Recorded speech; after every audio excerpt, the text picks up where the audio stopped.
La Iglesia Cristiana Familia de Gracia de Valdivia presenta las voces de personas comunes al servicio del Evangelio de Jesucristo.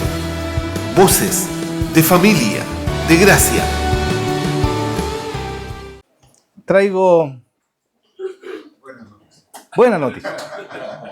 4 relatos, por lo menos, por el precio de 3, que están en el libro de Segunda de Reyes. Capítulo 5, capítulo 6, capítulo 7. Hoy día a las 5 de la tarde seguro que nos vamos. Segunda de Reyes, capítulo 5. Vamos a sacar algún extracto del capítulo 5. Vamos a leer también algo del capítulo 6. Terminamos con al comienzo del capítulo 7. Y un poco de contexto poquito nada más para poder entender lo que vamos a hablar hoy día. Libro de Reyes, en realidad aquí está separado por Primera y Segunda de Reyes. En un principio era solamente un libro de Reyes. ¿De qué habla el libro de Reyes? Bueno, habla de la historia de los reyes que sucedieron a David y a Salomón. Grandes reyes, de ahí viene el linaje de nuestro Señor Jesucristo. Y consideran mucho que Salomón fue el peor rey que tuvo Israel. No por la sabiduría que tenía, sino por las situaciones que él se vio envuelto. De hecho, después de que muere Salomón, el reino que estaba unificado, Israel, se dividió en dos: el reino del norte y el reino del sur. El reino del norte tenía como capital Samaria, se llamaba Israel. El reino del sur se llamaba Judá y su capital era Jerusalén. La historia dice que 20 reyes tuvo el reino del norte y 20 reyes tuvo el reino del sur. El libro de Reyes relata la historia de esos reyes. En el reino del norte, y de hecho lo relata así, Josías, por ejemplo, hizo lo bueno o hizo lo malo delante de Dios. Así comienza la mayoría de los inicios de estos reyes. En el reino del norte, que hubieron 20 reyes, adivinen cuántos hicieron lo bueno delante de Dios. Ninguno. Ninguno hizo lo bueno delante de los ojos de Dios. El reino del sur, Judá, 20 reyes igual, de los cuales solamente 8, la Biblia relata, que hicieron lo bueno delante de los ojos del Señor. En ese periodo de malos reyes que conllevaban a malas decisiones, se estableció como una especie de escuela, que era la escuela de los profetas. Habían profetas antes, pero en estos periodos se estableció como una especie de escuela. O sea, la gente iba y podía ser un profeta si estaba al alero de un profeta mayor, por decirlo así. Se estableció como una especie de discipulado. Y adivinen dónde estaban los más grandes profetas reconocidos, por ejemplo, Elías y Eliseo. Reino del norte, donde estaba la escoba. Parece que Dios, no sé, ocupa esas situaciones, ¿no? Para levantar su voz. Donde más eran conocidos fueron Elías y Eliseo, y que eran del reino del norte. Ellos establecieron esta especie de escuela de discipulado, y la historia que vamos a hablar, los relatos que salen acá, hablan justamente de eso, de cómo Dios habla. Y eso también es importante decirlo. La función del profeta no era de hacer un vaticinio, no era de ser adivino. De hecho, tengo 4 funciones, y que yo creo que es importante decirlo, de por qué Dios estableció a los profetas. Las funciones del profeta a lo menos eran 4. Él hablaba en nombre de Dios. O sea, los profetas cuando hablaban no en nombre suyo, sino en nombre de Dios. Cuando en el relato escuchemos a Eliseo cuando habla, dice que habla de parte de Dios.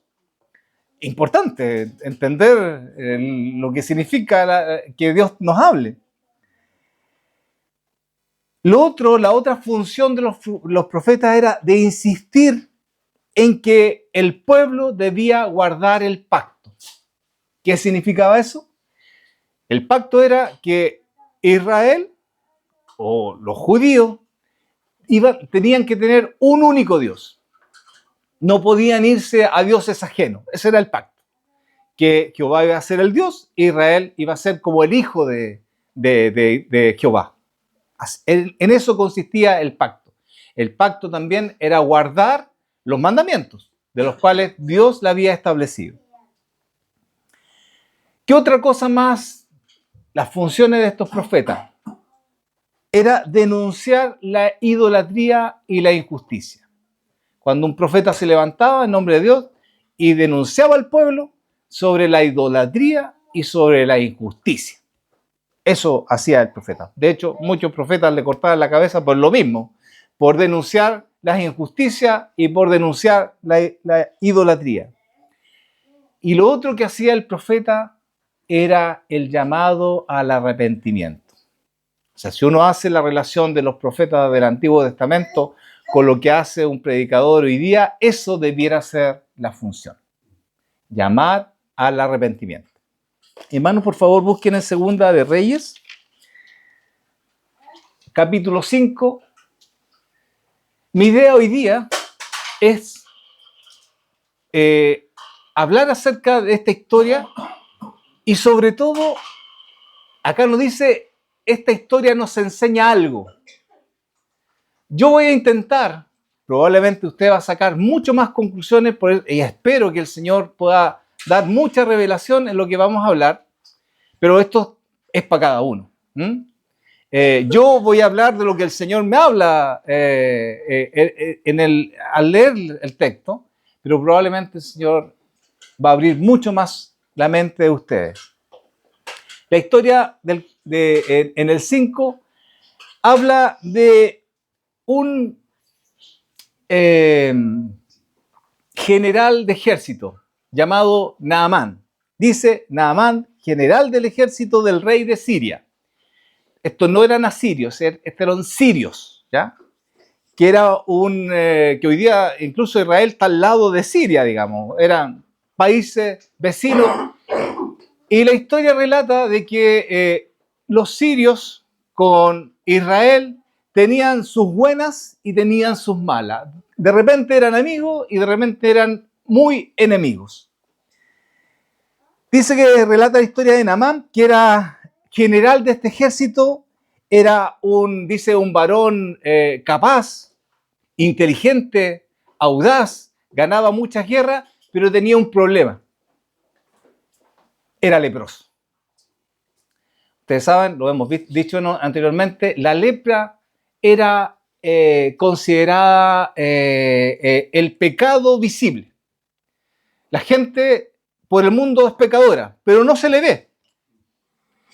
Dios en ese tiempo había hecho que la lepra sea considerada justamente el pecado visible. Qué humillante era pasar cuando los pedazos de carne se te salían.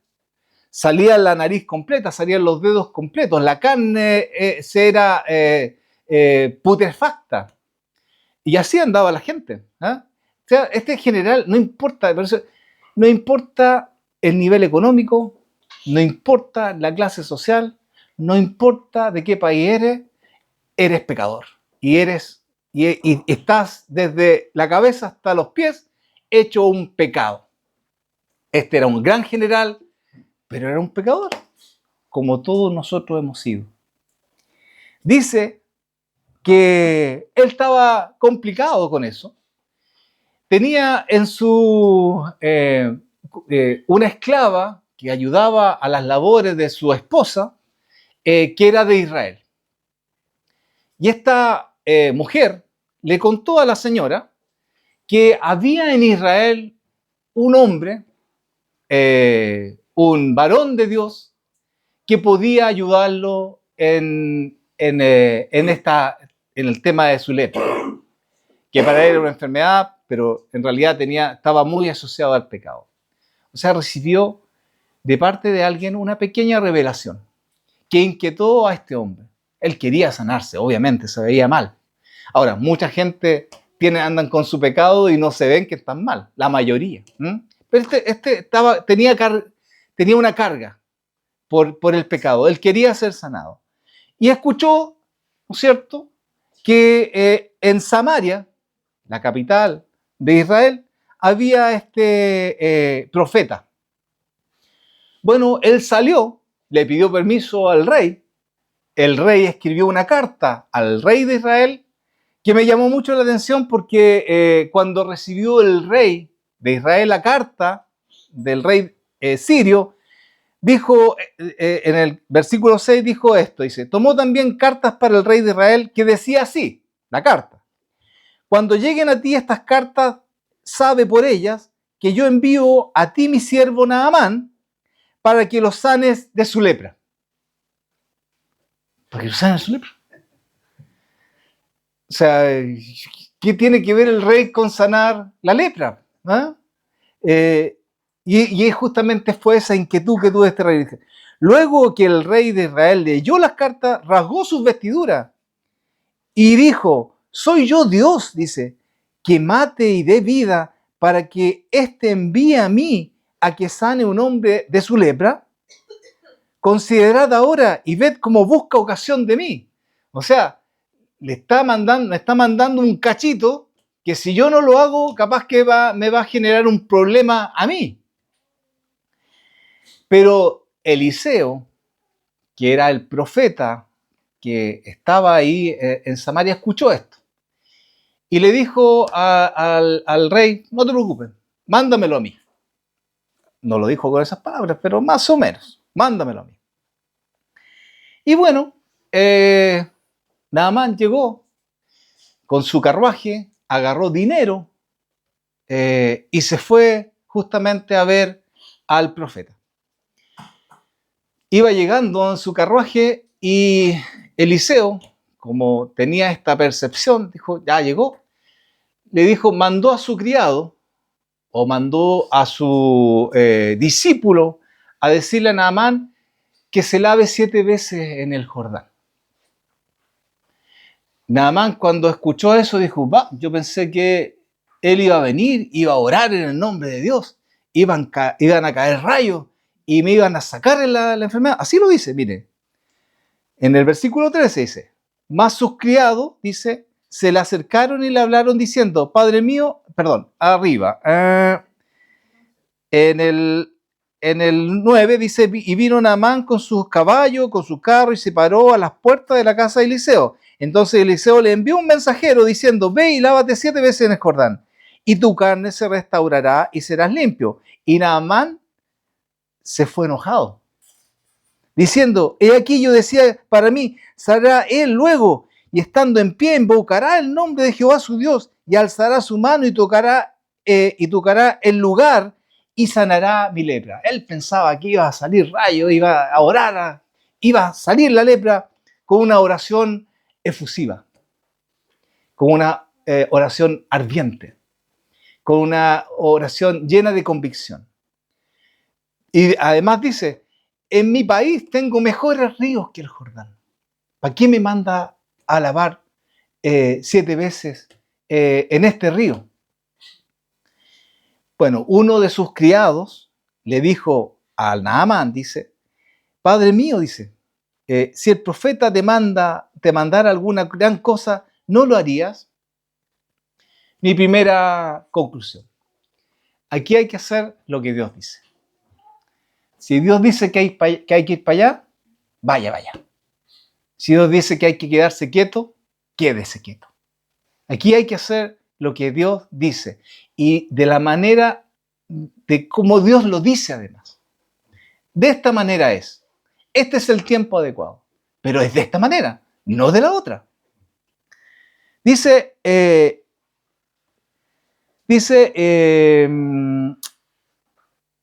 cuando más dice, lávate y serás limpio. Y él entonces descendió y se zambulló 7 veces en el Jordán. O sea, su pecado se limpió cuando se fue a lavar por una palabra de Dios. La palabra de Dios generó la limpieza. No fue el lavarse, sino fue el obedecer. Y lo hizo exactamente 7 veces. 7 veces, ¿entiendes? Viene de Dios, una palabra de Dios, y se limpió. ¿Cuál es el propósito de todo esto? Dice el 15, y volvió al varón de Dios, y él y toda su compañía, y se puso delante de él y dijo, he aquí ahora conozco que no hay Dios en toda la tierra, sino en Israel. El propósito de todo esto, hermano, es siempre dar alabanza al Señor. Aquí la alabanza no es para el profeta, no es para el criado que lo mandó a lavarse, no es para el río, ni las 7 veces que se zambulló este hombre. Acá la alabanza es de Dios, es la palabra de Dios. Nuestro agradecimiento es para Dios. Si algo pudo haber sido bueno, el agradecimiento es para Dios. Si algo no resultó, el agradecimiento es para Dios. Dios tiene el control absoluto y hace con quien quiere. Esta persona, que era una extranjera, no era ni siquiera del pueblo. Quizás vamos a ver personas que ni siquiera pensamos que van a obedecer al Señor y van a obedecer. En algún momento, los sirios eran enemigos también de Israel. Probablemente un enemigo mío se va a convertir. ¿Qué le vamos a hacer? Aunque yo quisiera el mal de esas personas muchas veces. Dios hace como quiere, con quien quiere. Lo hace sí en la manera que Él dice. No de la manera que nosotros queremos. No de la manera que nosotros queremos provocar, ni con efusividad, ni siquiera con mis fuerzas. Depende de Dios siempre. No depende de mí. Primera historia. Vamos a la segunda. Capítulo 6. Hay otra historia entre medio que no la vamos a contar, eso se lo dejo para que usted lo lea con calmita ahí. Sigue la historia allí también. Tarea para casa. Capítulo 6. Esta historia es cortita, pero a mí me parece muy, muy, muy interesante. Me ayudó mucho a mí también a entender cosas. Dice, los hijos de los profetas. Esa palabra, los hijos de los profetas, se refiere justamente a estos discípulos de los profetas. No necesariamente eran hijos carnales, sino que eran personas que estaban, que veían a sus profetas como padres. La relación del discipulado es así. La relación del discipulador con el que se discipula es una relación de familiar. Dijeron a Eliseo, he aquí el lugar que moramos contigo nos es estrecho. La casita estaba quedando chica, dice. Vamos ahora al Jordán y tomemos de allí cada uno una viga, dice, y hagamos allí lugar en que habitemos. Y él dijo, andad, vámonos. Y dijo uno, te rogamos que vengas con tus siervos. Y él respondió, yo iré. Se fue pues con ellos, y cuando llegaron al Jordán, al lado del río, cortaron la madera, y aconteció que mientras uno derribaba un árbol, se le cayó el hacha en el agua, y gritó diciendo, ¡ah, Señor mío, era prestada! El varón de Dios, Eliseo, preguntó, ¿dónde cayó? Y él le mostró el lugar. Entonces cortó él un palo y lo echó allí e hizo flotar el hierro. Y dijo, tómalo. Y él extendió la mano y lo tomó. Parece una historia fantástica. Parece una historia qué rara que esté escrita acá en la Biblia. Una cosa tan simple. Ahora, tiene un sentido. El que, claro, está en sí el milagro. Pero a lo que voy es que pudiera no habérsele prestado la atención. Es una simple hacha.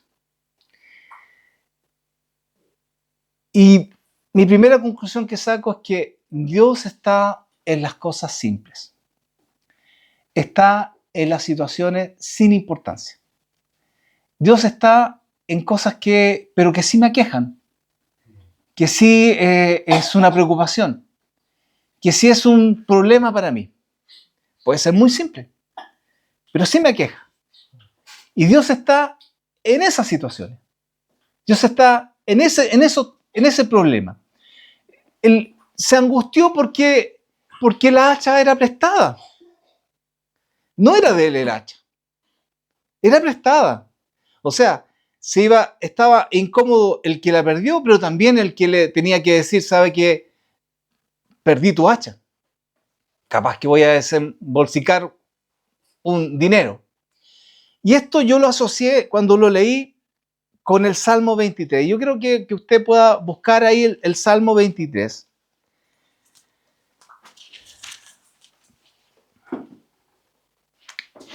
Donde dice, Jehová es mi pastor, nada me faltará. Esa traducción en realidad no podría decir que está mal, pero se entiende mucho mejor cuando usted cambia nada, porque así está la traducción, dice, Jehová es mi pastor, nunca me faltará. Esa es la traducción. No es un tema de cosas, no es que Dios no va a faltar en las cosas, es que Él no va a faltar nunca. Él no importa que no existan cosas. Si en nuestra vida muchas veces no tenemos todas las cosas. Y que es bueno que no tengamos todas las cosas. Pero Él promete que nunca Él va a faltar. Y hay un versículo justamente ahí que quería asociar con lo que acabamos de leer. Dice, aderezas mesa delante de mí en presencia de mis angustiadores. La palabra aderezar es hacer bonita la mesa, ¿cierto?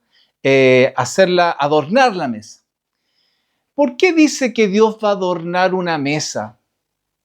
La palabra angustiadores no necesariamente es con personas. Es lo que te angustia, es lo que te aflige, es lo que te presiona. O sea, Él va a adornar una mesa, dice, en presencia, o sea, yo voy a estar siendo visto por lo que me presiona, por lo que me aqueja. Y esto tiene que ver en realidad con la cultura oriental.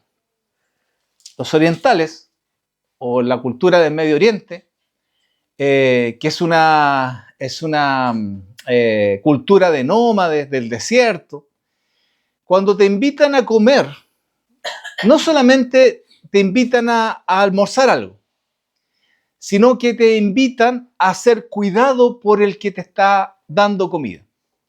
La invitación esta es que vienes para acá, adorno una mesa, te hago un festín, pero al mismo tiempo te cuido. No te va a pasar nada. De hecho, si tú vienes corriendo, te invitan, pero detrás suyo te vienen persiguiendo el mismo jefe de la tribu o el mismo señor del campamento, le dice, a ver, mira, ¿sabes? Ahora está el cuidado mío. Te pido por favor que te retires, ándate para allá, ahora está el cuidado mío. De hecho, terminando la mesa, el hombre sale, se va a su casa, todo ese rato hay personas que te van cuidando. Así funciona en la cultura oriental. Y está en ese contexto esta palabra. O sea, estoy con mis angustiadores que me andan persiguiendo. Problemas de salud, problemas financieros, personas malas, gente que quiere generarte un conflicto, cualquiera el que sea. Pero te abre las puertas tu Señor, te sienta en la mesa y no solamente comes y te agasajan, sino que al mismo tiempo te cuida. no te puede pasar nada. No te pasa nada. ¿Cómo vivimos nosotros, hermanos? ¿Vivimos angustiados? ¿Vivimos pensando en que ya nos vienen a agarrar? ¿Tenemos dudas con que Dios de repente no está en medio? Y yo siento que esta palabra justamente es esa, que en las situaciones más insignificantes, que se te caiga una hacha, está el milagro. Está el milagro. Sin duda está Dios al lado. Como le decía, el profeta no hacía nada si no era de acuerdo a lo que Dios le decía. El rescatar el hacha es producto de lo que Dios mandó. Es producto de lo que Dios quiso en su voluntad hacer. Genera el milagro. Vivamos en paz. Vivamos en tranquilidad. Tenemos un Dios que se preocupa de los detalles. Sin duda, hermano, se preocupa de los detalles. Tercer relato. Usted puede sacar mucho más conclusiones del texto, como decía. Ahora, Siria estaba en guerra con Israel. Dice, tenía el rey de Siria guerra contra Israel. Y dice que cada vez que él reunía a sus personas, a sus generales, para generar la estrategia para eliminar a los israelitas, cada vez que querían hacer un asedio frente a algunas personas, dice que Dios le daba la guía al profeta. Y el profeta sabía lo que iban a hacer los sirios. Sabía. Y el profeta le avisaba al rey. Entonces le decía, ¿sabe? No pasen por este lugar porque van a estar los sirios y los van a matar. Entonces, ¿qué hacía el rey de Israel? No pasaba por ahí. Y esta gente decía, pero ¿cómo el rey? ¿Cómo? Debe haber algún topo, algún sapo en medio nuestro que está avisando. Eso es lo que pensaba el rey sirio. Pero uno de ellos, aquí la historia no dice si fue Naamán, el mismo personaje anterior, pero uno de ellos dijo, no, lo que pasa es que en Israel está Eliseo. Y Dios le comunica lo que tú hablas en secreto, se lo comunica Dios a Eliseo. Primera conclusión que saco. No podemos esconder nada delante de Dios. Dios todo lo sabe.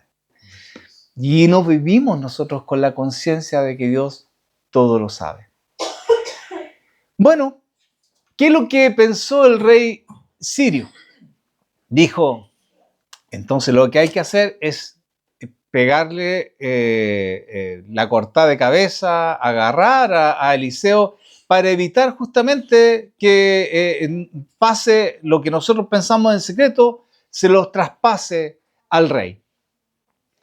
Y es así como rodean el ejército sirio, que iba con caballos y todo eso, rodean el lugar que se llamaba Dotán, donde estaba Eliseo. Era una ciudad también. Y la ciudad la rodean. ¡Wow! Viene un ejército contra ti. O sea, no cualquier ejército. El mayor ejército que tenía los sirios, se lo mandó a buscar a un solo hombre. A un solo hombre. Dice, versículo 15. Dice, y se levantó de mañana el que servía al varón de Dios. Y aquí el ejército que tenía sitiada la ciudad, con gente de a caballo y carros. Entonces su criado dijo, Señor mío, ¿qué haremos? El profeta le dijo, no tengas miedo, porque más son los que están con nosotros que los que están con ellos. Esta es una palabra que a mí, y lo digo ahora terminando este año porque me ha servido mucho para mí en este año. Esto ha sido mi palabra. Si está Dios contigo, por eso hay que alinearse con Dios. Hay que hacer lo que Dios dice. Hay que buscarle a Él. Si tiene esta relación, como decía la hermana Rosita, como el pámpano está junto a esa fruta, la uva aferrada al pámpano, dice, estamos seguros de que estamos cobijados por Él. El tema es salirse de ahí. El tema es no estar en la vid. Yo creo que eso justamente debemos revisarnos nuestra vida constantemente. Yo aprovecho esta finalización de año como para poder hacer hincapié en eso nada más. Dice, y oró Eliseo y le dijo, te ruego, oh Jehová, que abra sus ojos para que vea. Oró para que vea el siervo, la persona que estaba ahí, para que él ora, para que se le abran los ojos. Entonces dice, Jehová abrió los ojos, no fue la oración, fue Jehová. Abrió los ojos del criado y miró. Y he aquí que el monte estaba lleno de gente de caballo y de carros de fuego alrededor de Eliseo. Y luego que los sirios descendieron a él, dice, oró Eliseo a Jehová y dijo, te ruego que hieras con ceguera. Este es un pasaje que habla mucho del ver. Dios le abrió la vista a Eliseo para que viera, digamos, lo que estaba pasando. Eliseo oró para que el siervo viera algo espiritual, porque aquí, hermanos, nuestra mirada no puede ser esta, la que agarra, la que toma, la que siente. Nuestra visión tiene que estar en base a la fe. No es lo que yo siento, no es lo que yo percibo, no es lo que yo toco, es lo que realmente es. No es así. El cristiano no camina por lo que ve, camina por fe. Y claro, muchas veces no vemos, pero Dios puede abrirnos la vista, puede abrir los ojos. Y miren lo extraño. El ejército de Siria veía este ejército que estaba rodeándolo al mismo. ¿Lo veía? No. Pero el profeta oró para que se le cerraran más los ojos. Ya no veían, porque no veían el ejército que estaba alrededor. Y él oró para que se le cerraran aún más los ojos. No veían nada. ¿Qué quiero decir con esto? Personas que no ven lo espiritual, Dios puede hacer que no vean nada. Puede que no vean absolutamente nada. Y uno dice, oye, pero ¿cómo no puede entender algo tan simple, que Dios es real? ¿Cómo no pueden entender que Dios está en medio de las cosas? ¿Cómo no pueden ver que no todo es algo físico? Hay cosas que no entendemos. Pero aún así, estas personas no ven. Dios puede hacer que se les cierren mucho más los ojos. Mucho más los ojos. Qué terrible es eso, ¿eh? Caer en un mal. ¿Por qué Dios hace eso? ¿Por qué? ¿Acaso Dios no quiere que todos vengan al arrepentimiento? Sí, pero Él es soberano. Él es el dueño de todas las cosas. Él es soberano de todo.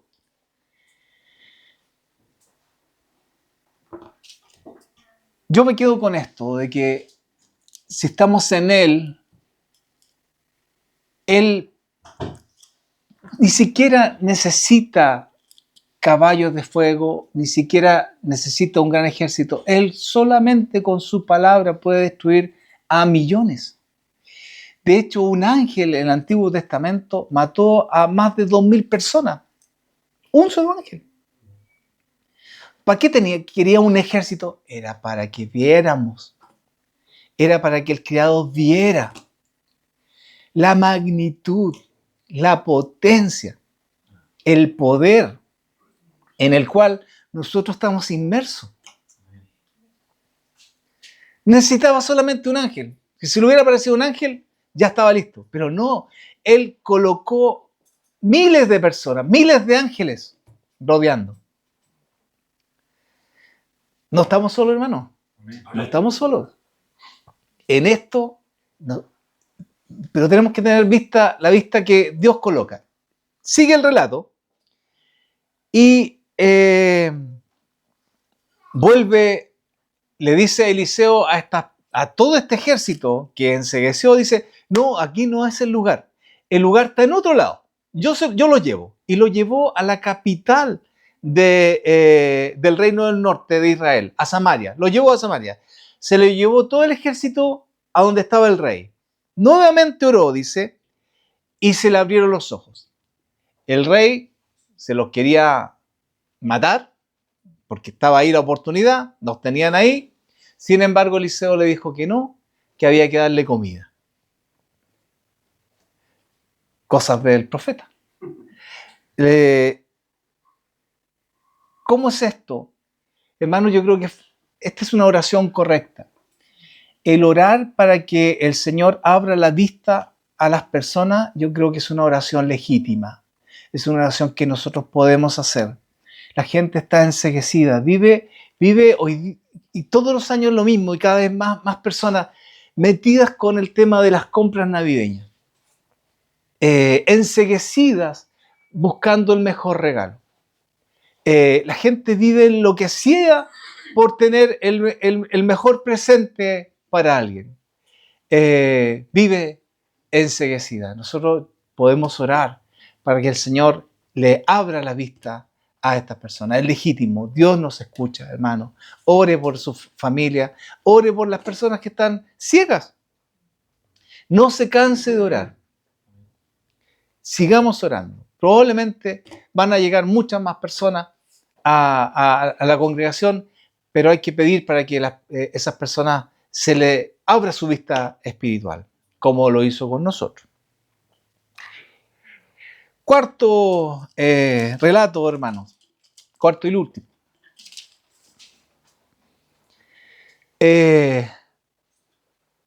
La cosa se hizo más compleja.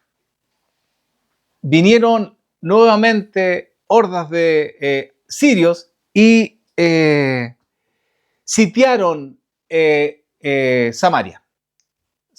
Sitiaron la capital de Israel. En tiempos antiguos esa era la manera de actuar. Llegaba el ejército, sitiaba, no dejaba pasar absolutamente ningún tipo de comida y empezaba a escasear, obviamente. Y dice así que hubo gran hambre en Samaria, versículo 25, a consecuencia de que el sitio, dice, tanto que la cabeza de un asno se vendía por 80 piezas de plata, y la cuarta parte de un cap de estiércol de paloma por 5 piezas de plata. O sea, se estaban comiendo las cabezas de burros y la cajita de las palomas. Eso es lo que estaba pasando ahí. ¿Cómo llega la situación a eso? Claro, por tus enemigos. Y estoy hablando de enemigos espirituales. El Antiguo Testamento hace un relato vívido de las situaciones espirituales que pasan. Compleja situación. Una sociedad empobrecida por las decisiones del rey, por las decisiones de las personas, empobrecida. Más aún, el relato dice que había el rey se paseó y había dos mujeres discutiendo. Y una empezó como a indagar o escuchó justamente cuál era el conflicto de eso. ¿Por qué estaban discutiendo? Y la situación era que una de las mujeres se habían colocado de acuerdo para comerse a los hijos. Una dijo, sí, perfecto, vamos a comer al hijo. Se la comieron. Pero al otro día tenían que comerse al hijo de la otra mujer. Y la otra mujer escondió a su hijo. El rey escuchó eso y dijo, rasgó vestidura. ¿Cómo es posible una sociedad? Están comiendo a la gente. el rey le echó la culpa a Eliseo. Probablemente, la historia no lo dice, porque liberaron al ejército asirio en el relato anterior. Probablemente, no lo dice tan claro. Una sociedad en que ya la cosa estaba al extremo, en que tuvieron que hacer uso del canibalismo para poder alimentarse. Fue realmente una situación compleja, muy compleja, en extremo compleja. Y este rey no halló mejor cosa que echarle la culpa a Eliseo, porque así es, pues, errar es humano, pero echarle la culpa a otro es más humano todavía. Entonces, le agarró un par de fieles seguidores del rey para ir a buscar a Eliseo. Eliseo estaba, dice ahí, con un grupo de ancianos. Si usted ve el versículo 32, dice, Eliseo estaba sentado en su casa y con él estaban sentados los ancianos. Y el rey envió a él un hombre. Mas antes que el mensajero viniese a él, dijo él a los ancianos, o sea, Eliseo, ¿no habéis visto cómo este hijo de homicida envía a cortarme la cabeza? Mirad pues que cuando viniere el mensajero, cerrad la puerta e impedirle la entrada. ¿No se oye tras él el ruido de los pasos de su amo? Aún está él hablando con ellos, y aquí el mensajero que descendía a él dijo, ciertamente este mal de Jehová viene.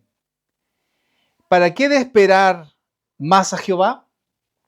O sea, ¿para qué más esperar más a Jehová si ya el mal viene ya? Ya no hay esperanza. Una sociedad que no tiene esperanza. Una sociedad que es la misma sociedad que uno ve. La gente vive, sobrevive, pero sin esperanza. Totalmente desesperanzado. Por eso es tan importante, hermano, recibir palabra del Señor. Por eso es tan importante poder hoy día congregarnos y escuchar palabra de Dios.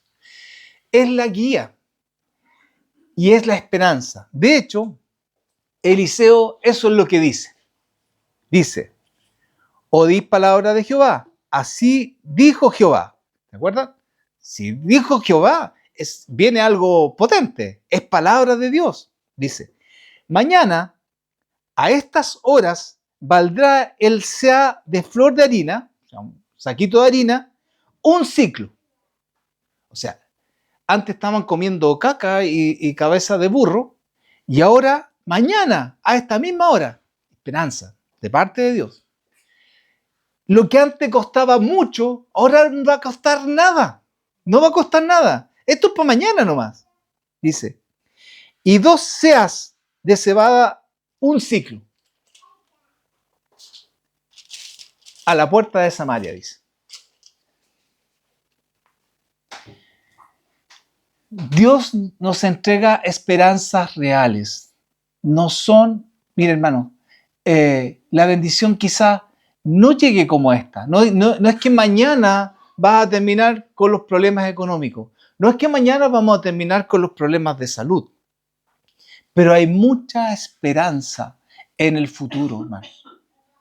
Hay una vida abundante que nosotros la disfrutamos hoy día. No tenemos que esperar la muerte, la disfrutamos hoy día, pero eso tiene que ver con la relación que yo tengo con el Señor. Dice ahí que ocurrió algo extraordinario. Algo extraordinario. Ocurrió que habían unos leprosos que vivían fuera de la ciudad. Estaban pasando hambre como toda la ciudad. La conclusión que ellos dijeron, mira, si entramos a la ciudad, no hay nada que comer, nos vamos a morir de hambre ahí. Ahora, si nos quedamos acá, vamos a morir de hambre igual. La única opción es pasar entre medio del ejército sirio, a ver si nos convidan algo. Eso fue el pensamiento de los leprosos. La cosa es que dijeron, tienes razón, vamos a ir a donde está el campamento. Si nos matan, ¿qué perdemos? Si vamos a morir acá, vamos a poder morir en la ciudad. Y si allá llegamos acá y nos matan, está exactamente lo mismo. Pero por lo menos hay una esperanza. Llegaron. Lo que ocurrió es que la noche anterior, antes de que los leprosos fueran al campamento, Dios asustó al ejército.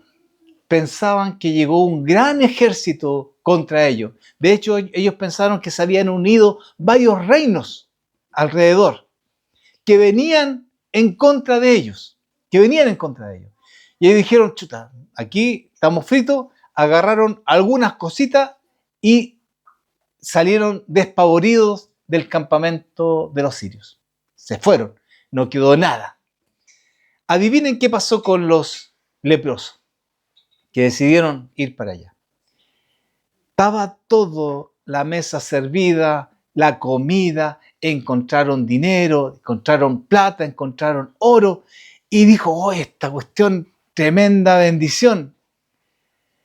Pero lo más extraordinario es que ellos dijeron, esta bendición no puede ser para nosotros nomás. No puede ser para mí.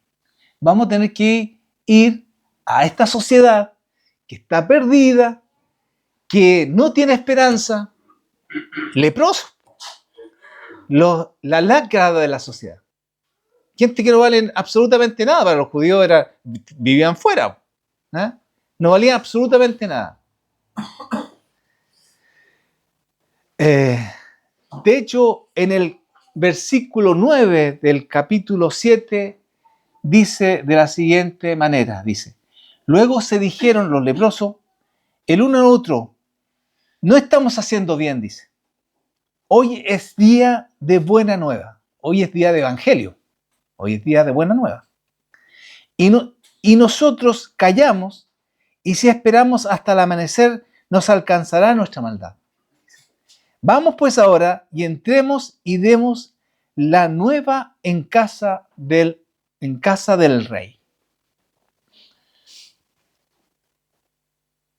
Esta sociedad no tiene esperanza si no hay buena nueva de gente pecadora como nosotros. No tiene opción esta sociedad.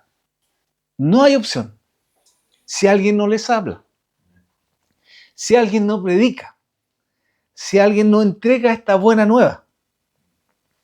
No tiene opción. Si hay un propósito, hermano, que pudiéramos nosotros tener para el próximo año, es poder predicar a alguien, hablarle a alguien de las muchas bendiciones que hemos recibido. ¿Ha recibido bendiciones, hermano? Dice, si las enumero no se multiplican, más todavía. La gente necesita, uno ve que hay gente que tiene probablemente muchos recursos y en apariencia se ve bien, pero en la interna se están comiendo a sus hijos. Está haciendo salvajismo. La única manera es llevar la buena nueva, es llevar evangelio a las vidas, que es lo mismo que nos pasó a nosotros. Gente despreciada, leprosos, pecadores, que llegó palabra, llegó revelación en nuestras vidas, cambió nuestra vida, pero no es solo para nosotros. No es solo para nosotros. Dice, hacemos un mal, dice, quedándonos nosotros con esto. Hacemos un mal.